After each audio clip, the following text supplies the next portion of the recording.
শেখ হাসিনার পরাজয় নয়, নৌকার কালিহাতির নৌকার পরাজয় বঙ্গবন্ধুর বিজয়, জনগণের বিজয়, যারা ৭১-এ রক্ত দিয়েছে তাদের বিজয়।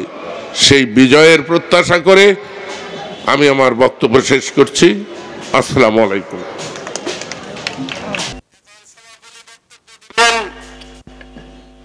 আপনাদের ভোটে নির্বাচিত বীর মুক্তিযোদ্ধা আমার শ্রদ্ধেয় ভাই,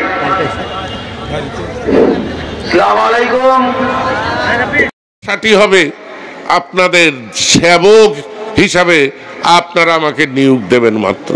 আমি কোনোদিন ক্ষমতায় যাই নাই, আমি আপনাদের প্রতিনিধিত্ব করেছি, তাই আজকে আপনাদের এই ভালোবাসা পাই।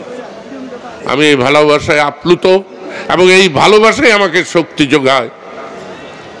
আমি আশা করি, বিশ্বাস করি আপনাদের মধ্যে ছোটখাটো মনোমালিন্য হয়, এটা হতেই পারে, কিন্তু এটাকে স্থায়ী রূপ না দিয়ে আনন্দের রূপ দিবেন এই আশা করে এই সবার যারা আয়োজন করেছেন তাদের সবাইকে ধন্যবাদ জানিয়ে আমার সিরাজ, হাই, মজিবর, ফরহাদ, হযরত তালুকদার এরা সবাই ঐক্যবদ্ধ। আর শরীফের পোলা সোহেল, আমার শরীফ আমার কর্মী ছিল, তার ছেলে, ওর মানসিক শক্তিকে আমি প্রশংসা করি। আর ওই পাশ থেকে দশকিয়া থেকে নজরুলও এসেছে, তাই না? দেলোয়ার মোল্লাও এসেছে, লুৎফর বোধহয় এসেছে।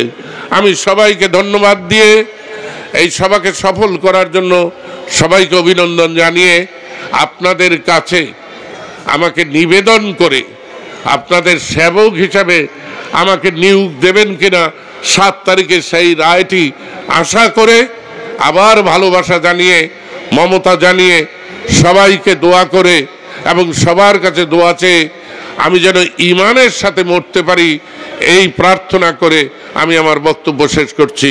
জয় বাংলা, জয় বঙ্গবন্ধু, জয় হোক বাংলার মেহনতি মানুষের। আর সব বঙ্গবন্ধুর কথা হইল, মুক্তিযুদ্ধের কথা হইল, শেখ হাসিনার কথা না বললে কি দাঁড়াবে?